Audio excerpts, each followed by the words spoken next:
지난주부터 학생 비자 소지자들에 대한 비자 취소 정책이 기습적으로 시행되고 있습니다. 법원이 지난해 친팔레스타인 시위로 체포된 컬럼비아대 대학원생을 추방할 수 있다는 판결을 내렸습니다. 한 한인 유학생이 5년 전 받았던 교통위반 티켓 기록이 빌미가 돼 학생 비자 취소 통보를 받았습니다. 뉴욕시 퀸즈에서 20대 해병대원이 10대 소년을 총으로 살해하는 사건이 발생했습니다. 조시 샤피로 펜실베니아 주지사의 자택에 방화를 저지른 용의자가 체포됐습니다. 위스콘신주의 한 고등학생이 부모를 살해한 후 차를 몰고 도주하는 사건이 발생했습니다.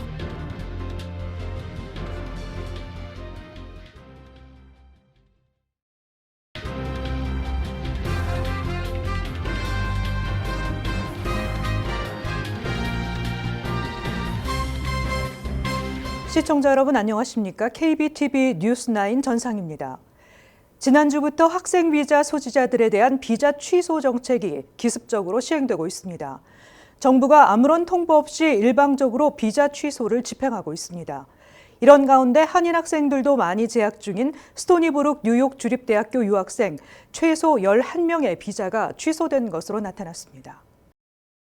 뉴욕 주립대에서 수십 건의 학생 비자가 취소된 것으로 나타났습니다.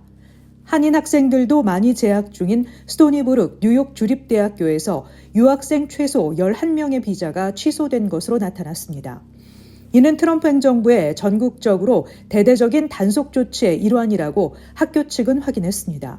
스토니브룩 관계자들은 현재까지 학생들의 정보 공개를 거부했으며 영향을 받은 학생 중 팔레스타인 지지 시위에 참여한 학생이 있는지의 여부는 밝히지 않았습니다.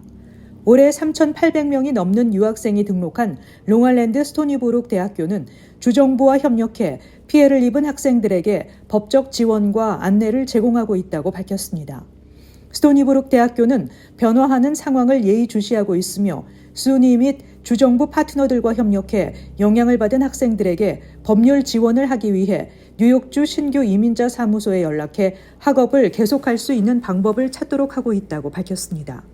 스토니브룩 교수인 미니시아 대사인은 이러한 비자 취소가 득보다 실이 많다고 지적하며 이러한 추방 조치가 유학생들에게 얼마나 악영향을 미치고 공포를 심어주고 있는지 자세히 설명했습니다. 뉴스데이 보도에 따르면 수니 전체에서 지난 몇 주 동안 21명의 학생 비자가 취소됐습니다. 또 버팔로 대학교 관계자는 이번 주 성명을 통해 재학생 4명과 졸업생 9명의 비자가 취소됐다고 발표했습니다. 뉴욕시립대 큐니는 또한 17명의 유학생 비자 상태가 변경됐다고 보고했으며 폴담 대학교는 시위와 관련 있는 학생 2명의 비자가 취소됐다고 학교 대변인이 밝혔습니다. 트럼프 행정부는 이민자 유학생들을 탄압해왔습니다. 마르코 루비오 국무장관은 지난 3월 이미 300건이 넘는 유학생 비자를 취소했다고 발표했는데 그중 일부는 반이스라엘 행동 때문이라고 밝혔습니다. 법원이 지난해 친팔레스타인 반전 시위에 앞장섰다 최근 이민당국에 체포된 컬럼비아대 대학원생을 추방할 수 있다는 판결을 내렸습니다. 법원이 정부 측의 손을 들어준 것인데요. 판사는 그가 국가 안보에 위협이 될 수 있다는 국무부 측의 주장을 받아들였습니다. 루이지애나 이민 판사 제이미 코먼스는 정부가 컬럼비아대 대학원생 마호무드 칼리를 추방할 수 있다고 판결했습니다. 칼릴은 지난해 뉴욕 컬럼비아대에서 친팔레스타인 시위가 격화했을 당시 시위대 집행부 일원으로 대학 측과의 협상과 언론 대응을 맡았었습니다. 그는 지난달 8일 컬럼비아대 캠퍼스 인근의 대학 소유 아파트에서 이민세관 단속국 요원들에 의해 체포된 뒤 루이지애나에 있는 이민자 구금시설로 이송됐습니다.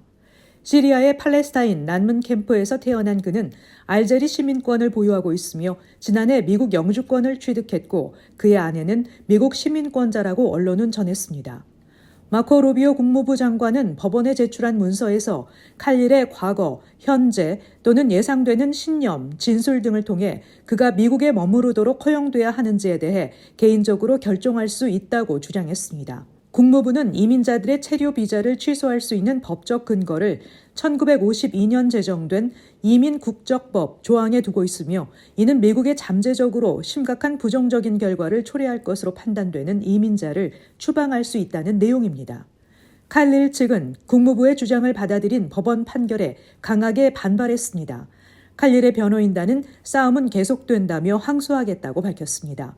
루비오 장관은 지난달 국무부가 300명이 넘는 유학생의 체류 비자를 취소했으며 앞으로도 이런 조치를 이어갈 것이라고 밝혔습니다. 합법적인 비자를 받고 체류 중인 유학생까지 대거 추방 위기에 몰린 가운데 한 한인 유학생이 5년 전 받았던 교통 위반 티켓 기록이 빌미가 돼 학생 비자 취소 통보를 받고 추방될 위기에 처한 것으로 나타났습니다.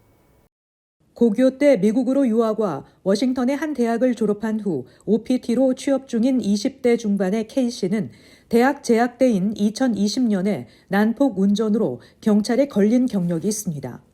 전종준 이민법 변호사에 따르면 K씨가 지난 8일 국토안보부 산하 이민세관 단속국으로부터 여권에 있는 학생 비자 취소와 유학생 및 교환 방문자 관리 시스템 I-20 입학 허가서가 취소됐다며 유예 기간 없이 즉시 미국을 떠나라는 날벼락 통보를 받았습니다. 경찰에 걸린 기록이 문제가 됐다는 것입니다. 전 변호사는 K씨가 받은 통지문을 보면 한국에 간 뒤 미국 대사관에 가서 비자를 취소해야 하고 미국 재입국이 힘들다고 표기돼 있으며 미 대사관의 비자 거절이나 취소는 사법심사의 대상이 아니라며 안타까워했습니다. CNN과 NBC 방송 등에 따르면 K씨처럼 트럼프 행정부 들어 학생 비자가 돌연 취소된 사례는 캘리포니아를 비롯해 미 전역에 최소 22개 주에서 300명이 넘습니다. 유학생에 더해 방문 교수와 연구원 등을 더하면 관련 비자가 취소된 인원은 340명 이상이라고 CNN은 보도했습니다. 최근에는 경범죄를 이유로 비자 취소와 함께 추방 위협을 받는 학생이 늘어나고 있으며 아무런 이유 없이 표적이 된 경우도 있다고 이민법 전문 변호사들은 전했습니다. 그런가 하면 트럼프 행정부가 올해 안으로 100만 명의 이민자를 추방하겠다는 목표를 마련했다는 보도가 나왔습니다. 트럼프 행정부는 이를 위해 30개 국가와 제3국 출신 이민자 수용 여부를 협상 중인 것으로 알려졌습니다. 트럼프 행정부는 또 추방 명령을 받았지만 아직 미국을 떠나지 않은 임시 체류자들을 내쫓기 위해 하루 $998의 벌금과 사회보장번호 박탈이라는 무기를 꺼내들었습니다. 뉴욕시 퀸즈에서 20대 해병대원이 10대 소년을 총으로 살해하는 사건이 발생했습니다.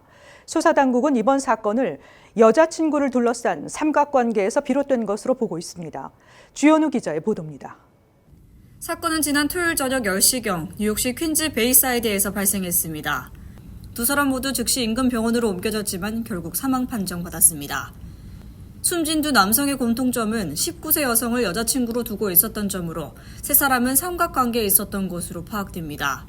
총격을 가한 해병대원인 프랭크 리우의 아버지 리우 휠이는 일요일 언론 인터뷰를 통해 아들은 해병대 복무 중 외상 후 스트레스 장애를 겪고 있었으며 불안정한 연애 관계로 심리치료를 받아왔다고 전했습니다.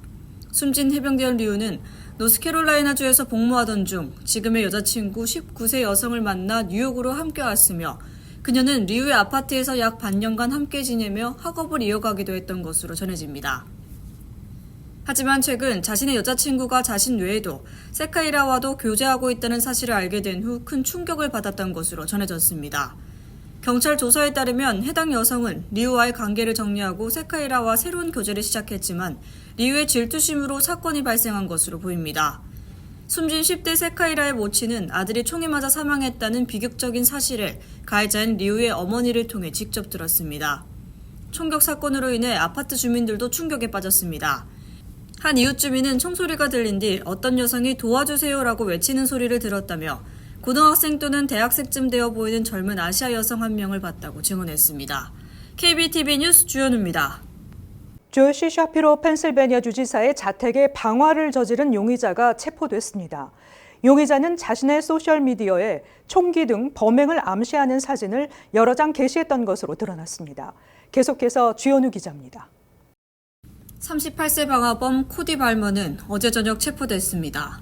이번 방화 사건과 관련해 살인미수, 테러, 가중방화, 가중폭행 혐의로 기소될 것으로 보입니다.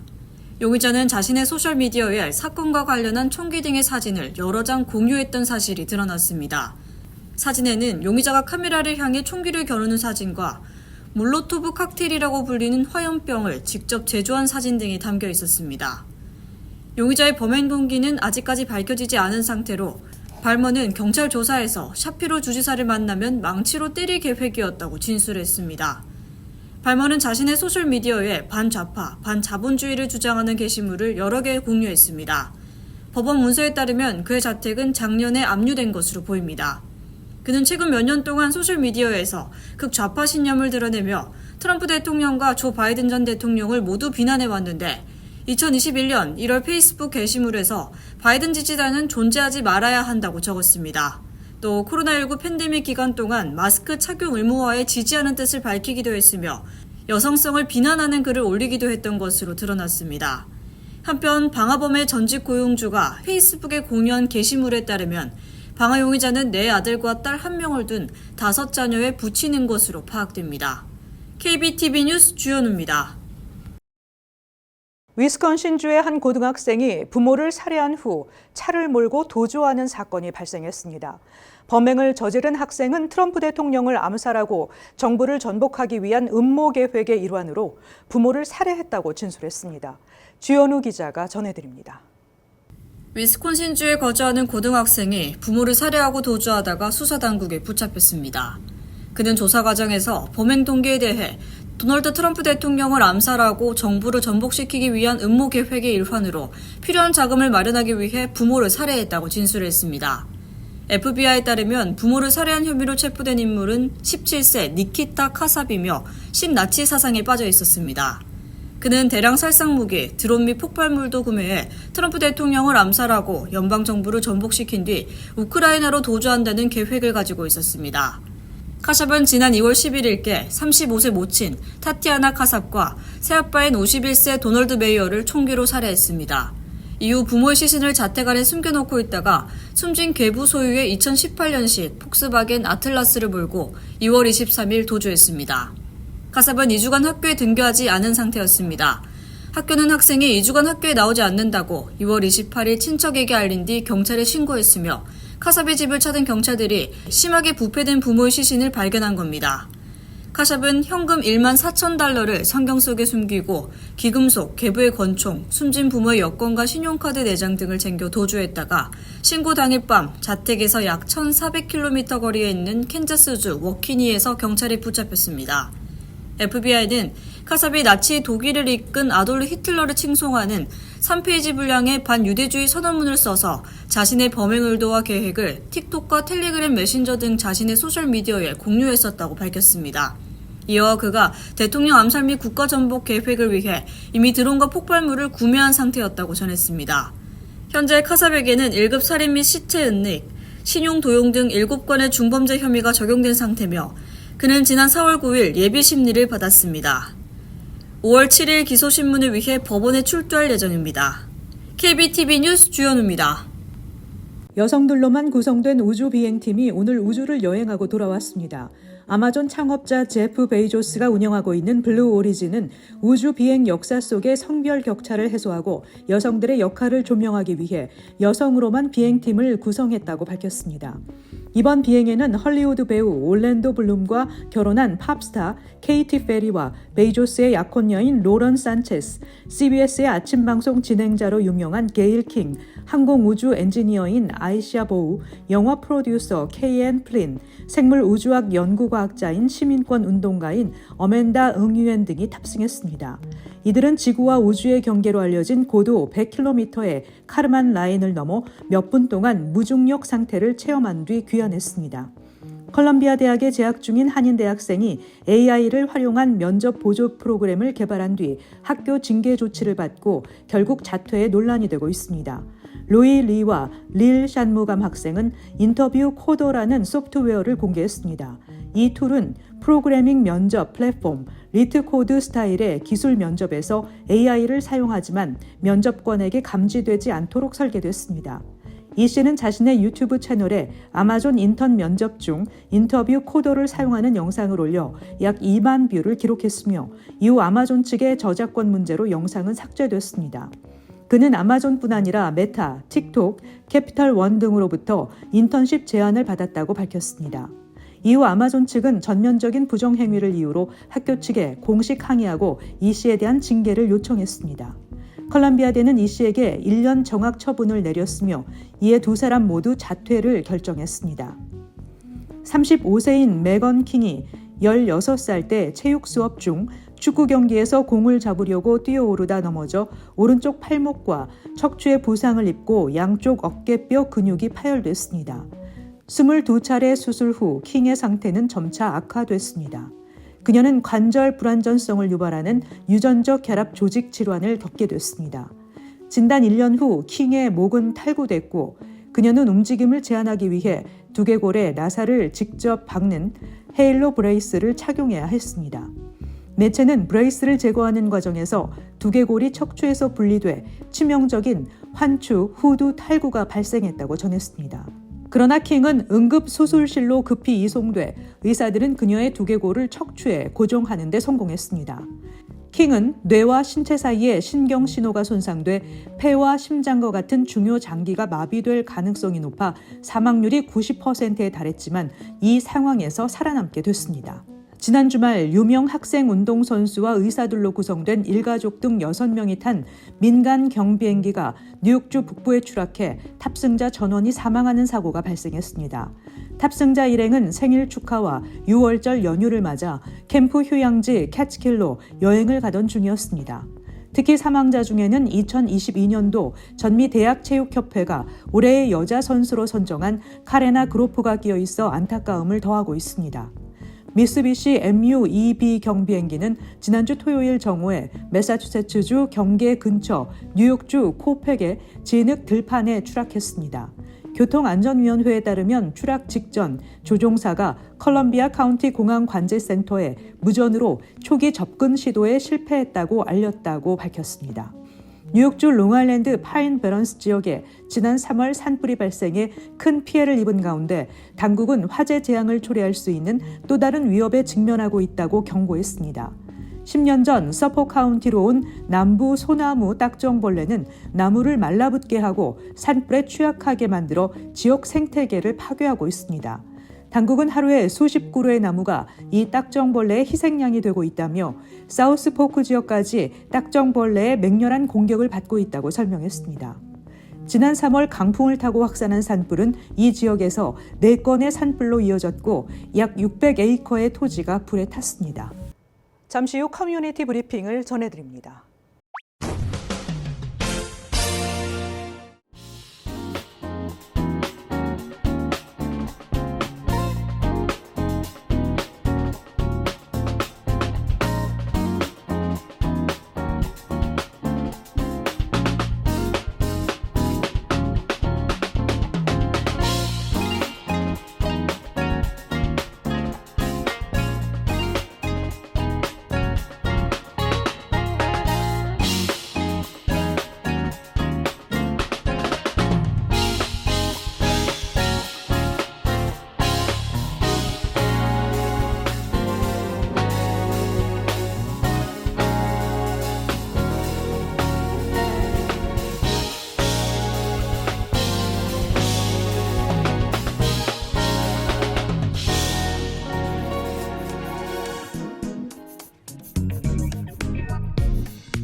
이어서 환율과 증시 전해드립니다.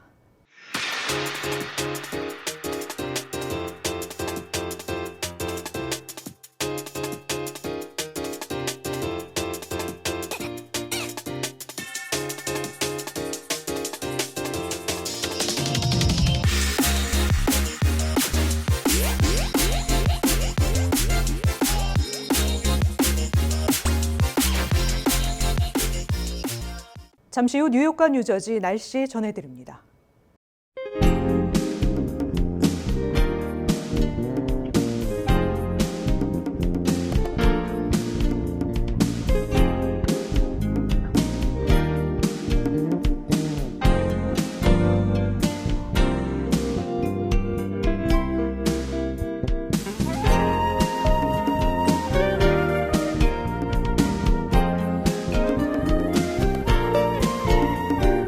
이상으로 KBTV 뉴스9을 마칩니다. 오늘도 시청해주신 여러분 고맙습니다. 편안한 밤 되시기 바랍니다.